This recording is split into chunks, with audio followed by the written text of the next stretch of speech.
Prophecy demands a response.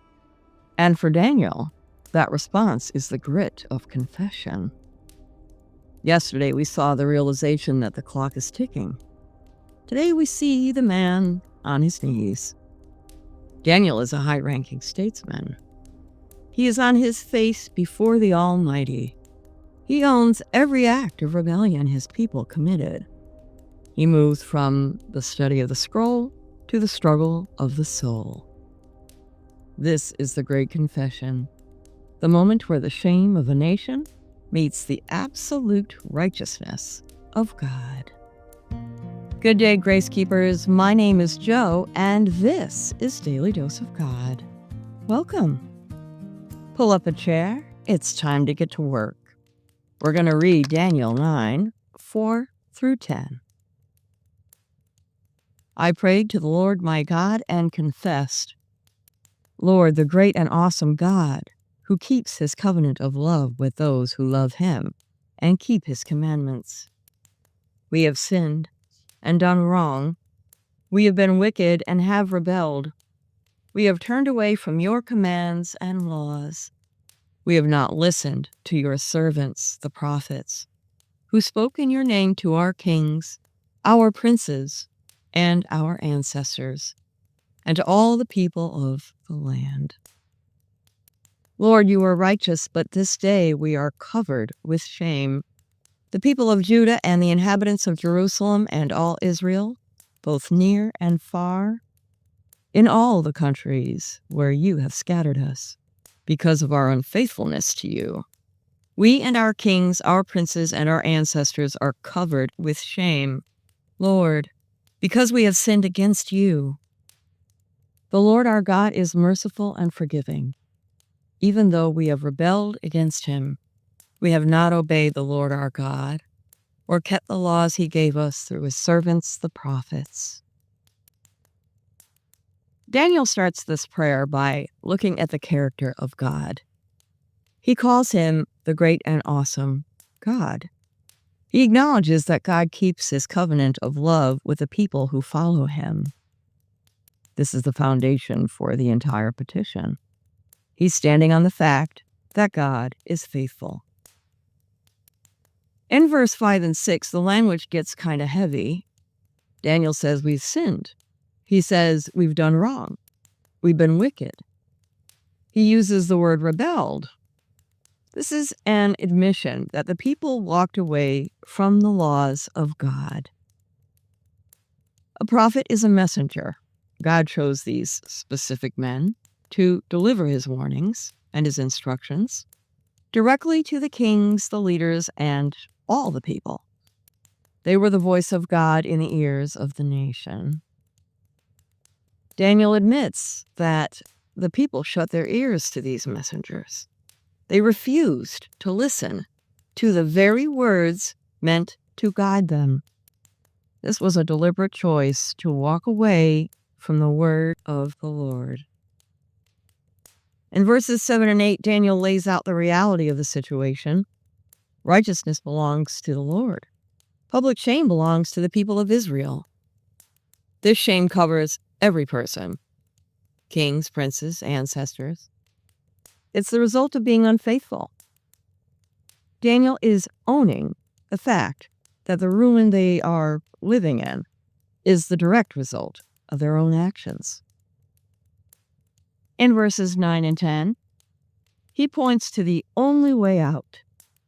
The Lord is merciful and forgiving. That's his nature. The rebellion of the people is absolute. Daniel admits that the people failed to obey the Lord. They ignored the laws given through the prophets. He's putting the truth on the table so that mercy can do its work. Daniel begins this part of the prayer by fixing his eyes on the character of God. He addresses the Lord as the great and awesome God. This is the foundation for everything he's about to say. God is the one who keeps his covenant of love with those who love him and keep his commandments. This prayer is a systematic admission of guilt. Daniel lists 5 different words for wrongdoing: sin, doing wrong, wickedness, rebellion, and turning away. He's being thorough. Each word adds a layer to the gravity of the situation. He's laying out the evidence of how the people of Israel walked away from their relationship with God. Daniel is a righteous man, yet he identifies himself completely with the failures of his neighbors and his ancestors. Later in this same chapter, he will call it my sin and the sin of my people Israel. He stands with his people before God and refuses to pretend the nation's rebellion has nothing to do with him. It's one man taking responsibility for the sins of the whole group. He acknowledges that the character of God is the standard. God is righteous. He is always right in what he does. The people are shamefaced. They have no excuse for their behavior. They're standing in the light of the truth with nowhere to hide.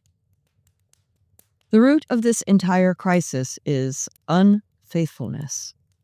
The people made a deliberate choice to stop listening to the messengers God sent to warn them. By ignoring the prophets, they ignore the heart of the one who called them. Daniel is establishing these facts so that mercy has a place to land. He is putting the truth on the table so the work of God can begin. Historically, the prophets like Jeremiah and Ezekiel spent years warning Israel that their idolatry and social injustices would lead to the destruction of Jerusalem. Daniel is now confirming that those prophets were right. He's validating the justice of the exile. He admits that the 70 years of captivity were a deserved consequence for the actions of the nation. Daniel is standing in the ruins of history and agreeing with the warnings God gave decades ago.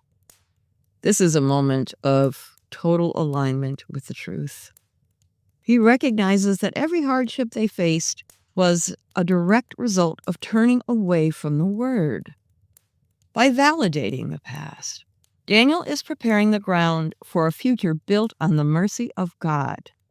He's showing us that the path forward starts with a clear-eyed look at where we went wrong. We live in a culture of blame.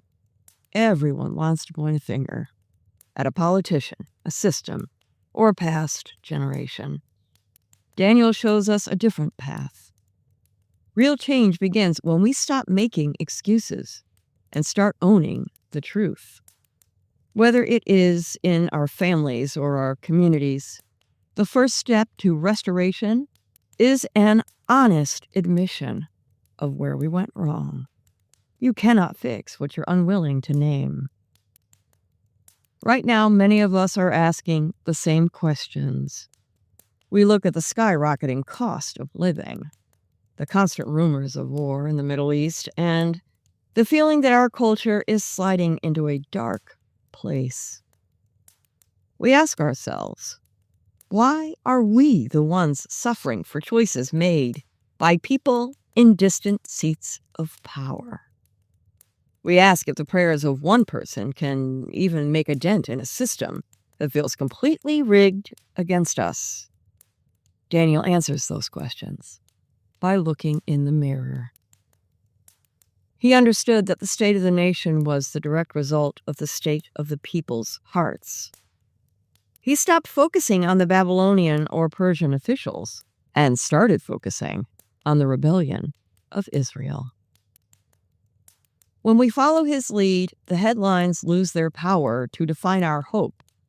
We recognize that the chaos on the news is a call to get our own houses in order. The path to fixing a nation or a family starts with a person willing to say, "We have sinned." This honesty places our future before the Lord instead of leaving it in the hands of a broken system. We name the unfaithfulness in our own lives and our own time. This is how we prepare for what is coming next on the prophetic calendar. We become a people ready for restoration because we're a people who have finally told the truth. Daniel shows us that mercy starts with the truth. He stands in the gap for his people, and he owns every bit of the rebellion. He knows that the 70 years are almost up, and he wants the heart of the people to be ready for the return.